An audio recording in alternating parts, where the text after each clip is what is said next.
আসসালামু আলাইকুম আরহামাতুল্লাহি ওবারাকাতুহু। প্রিয় ভাই এবং বোন, আপনারা সকলে কেমন আছেন? আশা রাখছি আপনারা সকলে ভালো আছেন, আলহামদুলিল্লাহ। আজকে আমি আপনাদের সম্মুখে যে বিষয়টি নিয়ে কথা বলতে চাই সেটি হলো যাকাতুল ফিত্র সম্পর্কে কিছু কথা বলতে চাই। যাকাতুল ফিত্রের আবিধানিক অর্থ।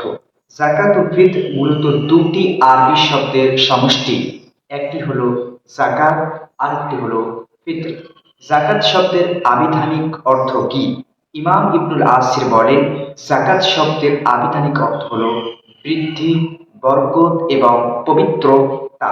প্রিয় ভাই এবং বোন, আল ফিত্র শব্দের আবিধানিক অর্থ কি? ফিতর হচ্ছে ইফতার শব্দের বিশেষ্য, যার অর্থ ইফতার করা বা রোজা ভঙ্গ করা।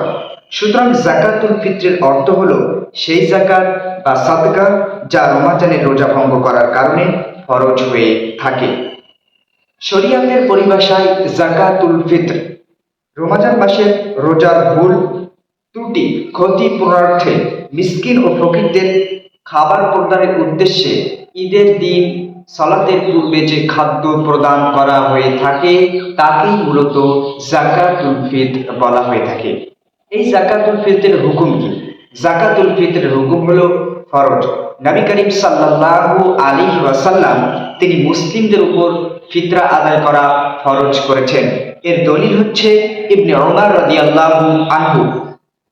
فرج رسول الله صلى الله عليه وسلم زكاة الفطر صاعا من تمر أو صاعا من شعير على العبد والحر والذكر والأنثى الصغير والكبير من المسلمين وأمر بها أن تؤدى قبل خروج الناس إلى الصلاة।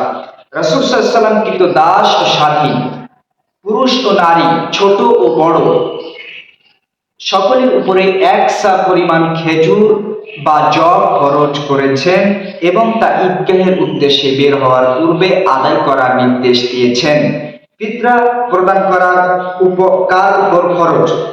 ফিতরা আদায় করা প্রত্যেক সেই মুসলিমের উপর ফরজ যার কাছে ঈদের দিন নিত্য প্রয়োজনীয় আহারের চেয়ে অতিরিক্ত খাদ্য থাকবে। এতে স্বাধীন কৃতদাস, পুরুষ নারী, ছোট বড়, ধনী গরিবের মধ্যে কোনো পার্থক্য বা বিভাজন পৃথক নেই। ইবনে ওমর রাদিয়াল্লাহু আনহু বলেন, রাসূল সাল্লাল্লাহু আলাইহি ওয়াসাল্লাম কৃতদাস ও স্বাধীন, পুরুষ ও নারী, ছোট ও বড়, ধনী ও গরিবের উপর এক সা খেজুর বা জব খরচ করেছেন এবং তা ঈদগাহের উদ্দেশ্যে বের হওয়ার পূর্বে আদায় করার নির্দেশ দিয়েছেন। শায়খ ইবনে উসাইমিন বলেন, যে ব্যক্তির নিকট তার আহারের চেয়ে অতিরিক্ত এক সা খাদ্য থাকবে তার উপরে ফিতরা আদায় করা ওয়াজিব। এমনকি অর্ধ সা খাদ্য থাকবে তার উপরে ফিতরা আদায় করা করবে, কেননা আল্লাহ সুবহানাহু ওয়া তাআলা বলেন, তোমরা যথাসাধ্য আল্লাহকে ভয় করো। ফিতরা ফরজ হওয়ার দুটি কারণে ফরজ। একটি প্রথম কারণ হচ্ছে রোজাদারকে সেই ভুল ত্রুটি, অসার ও অশালীন কাজ থেকে পবিত্র করার জন্য যা রোজা পালনের সময় তার দ্বারা সংগঠিত হয়ে থাকে। দ্বিতীয় কারণ, ঈদের দিন গরিব মিসকিনদের খাদ্য ব্যবস্থার জন্য এটি ফরজ করা হয়েছে যাতে করে তারা ঈদের দিনে ধনীদের সাথে ঈদের খুশি উপভোগ করতে পারে। এমনটা যেন না হয় যে দুমুঠো খাবারের জন্য ঈদের দিনেও তাদের লোকের দ্বারস্থ হতে হয়। ঈদের দিনে তাদেরকে এই লাঞ্ছনা থেকে মুক্তি দেওয়ার জন্য ইসলাম তাদের এক সুব্যবস্থা করেছেন, ফিতরার ব্যবস্থা করেছেন ইসলাম। ইবনে আব্বাস রাদিয়াল্লাহু আনহু হতে বর্ণিত, তিনি বলেন, ফারাজা রাসূলুল্লাহ সাল্লাল্লাহু আলাইহি ওয়াসাল্লাম যাকাতাল ফিত্র তুহরাতাল লিসাঈ মিনাল লাগবি ওয়ার রাফাস ওয়া তুহমাতাল লিল মাসাকিন। রাসূল সাল্লাল্লাহু আলাইহি ওয়াসাল্লাম রোজাদারের অনর্থক কথাবার্তা, অশালীন আচরণ হতে পবিত্র করার এবং মিসকিনদের খাদ্যর ব্যবস্থার জন্য ফিতরা আদায় করা ফরজ করেছেন। ফিতরা ফিতরা আদায়ের সময় দুটি। একটি সময় হচ্ছে গুরুত্বপূর্ণ এবং ফজিলত শ্রেষ্ঠ সময়, আর একটা হলো জায়েজ বা বৈধ সময়। গুরুত্বপূর্ণ সময় হচ্ছে ফিতরা আদায়ের সবচেয়ে উত্তম এবং ফজিলত এবং শ্রেষ্ঠ সময় হচ্ছে ঈদের দিন সকালে ঈদের নামাজের পূর্বে আদায় করা। ইবনে ওমর রাদিয়াল্লাহু আনহু বলেন, ওয়া আমারা বিহা আন তুআদ্দা ক্বাবলা খুরুজিন নাস ইলা সালাহ।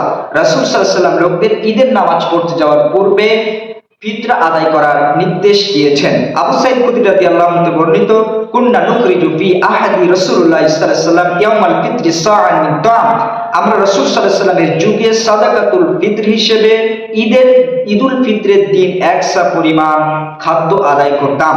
ইমাম মালিক রাহিমাহুল্লাহ বলেন, আমি বিজ্ঞ আলেমগণকে দেখেছি ঈদের দিন ফরজ অতীত হওয়ার পর ঈদগাহে যাওয়ার পূর্বে ফিতরা আদায় করে দেওয়া তারা মুস্তাহাব মনে করতেন। জায়েজ সময় কোনটি? জায়েজ সময় হচ্ছে ঈদের ফিতরা আদায় করার জায়েজ বা বৈধ সময় হলো ঈদের 1 অথবা 2 দিন পূর্বে। নাফি রাহিমাহুল্লাহ বলেন, ইবনে ওমর রাদিয়াল্লাহু আনহু এই ফিতরা তাদেরকে দান করতেন, যারা তা গ্রহণ করত তাদেরকে ঈদের 1 অথবা 2 দিন আগে দিয়ে দেওয়া হতো। মুয়াত্তা মালিকের শব্দে রয়েছে, নাফি রাহিমাহুল্লাহ বর্ণনা করেন আব্দুল্লাহ ইবনে ওমর রাদিয়াল্লাহু আনহু ঈদের 2-3 দিন পূর্বে সাদাকাতুল ফিতর জমাকারী কর্মচারীর নিকট ফিতরা পাঠিয়ে দিতেন। সৌদি আরবের স্থায়ী ফতোয়া বোর্ডের পক্ষ থেকে বলা হয়েছে, এর সময় হলো ঈদুল ফিতরের রাত থেকে ঈদের নামাজের পূর্ব পর্যন্ত এবং ঈদের 2-3 দিন আগে তা আদায় করা জায়েজ। শাইখ ইবনে বাস রাহিমাহুল্লাহ বলেন, ঈদের 2-3 দিন আগে ফিতরা আদায় করাতে কোনো বাধা নেই, তবে ঈদের নামাজের পর পর্যন্ত দেরি করা যাবে না। শাইখ মুহাম্মদ বিন সালেহ আল উসাইমিনকে এই বিষয়ে জিজ্ঞাসা করা হয় যে রমজানের প্রথম দশকে ফিতরা আদায় করার বিধান কি? তিনি এর উত্তরে বলেন, যাকাতুল ফিতর মূলত নামকরণ করা হয়েছে রোজা ভঙ্গকে কেন্দ্র করে। রোজা ভঙ্গ বা শেষ করার কারণে উক্ত যাকাত প্রদান করা আবশ্যক, সুতরাং উক্ত নির্দিষ্ট কারণের সাথে সংশ্লিষ্ট রাখতে হবে, অগ্রিম করা চলবে না। এ কারণে ফিতরা বের করার সর্বোত্তম সময় হচ্ছে ঈদের দিন নামাজের পূর্বে, কিন্তু ঈদের 1 দিন বা 2 দিন আগে আদায় করা জায়েজ, কেননা এতে প্রদানকারী ও গ্রহণকারী জন্য সুবিধা রয়েছে। কিন্তু এর আগে বের করার ব্যাপারে বিদ্বানগণের যোগ্য মত হচ্ছে জায়েজ নয়। এর ভিত্তিতে ফিতরা আদায় করার সময় দুটি, একটা হলো জায়েজ বা বৈধ, আর তা হচ্ছে ঈদের 1-2 দিন পূর্বে, আর ফজিলতপূর্ণ গুরুত্বপূর্ণ সময় হচ্ছে ঈদের নামাজের পূর্বে। এবং এই ফিতরা কি দিয়ে আদায় করবে? হাদিসের মধ্যে একটি শব্দ এসেছে তাআম, সেটা হলো খাদ্যদ্রব্যে। আপনি যে খাদ্য খেয়ে থাকেন সেই খাদ্য দ্বারাই আপনি ফিতরা আদায় করবেন। আপনারা সংশয় এবং সন্দেহমুক্ত থেকে খাদ্য দিয়েই ফিতরা আদায় করবেন। আল্লাহ সুবহানাহু ওয়া তাআলার নিকটে প্রার্থনা করি, আল্লাহ তুমি আমাদের সকলকে এই হাদিসের উপরে আমল করার তৌফিক দান করুন, আমিন। ওয়া আখিরু দাওয়ানা আলহামদুলিল্লাহি রাব্বিল আলামিন। আসসালামু আলাইকুম ওয়া রাহমাতুল্লাহি ওয়া বারাকাতুহু।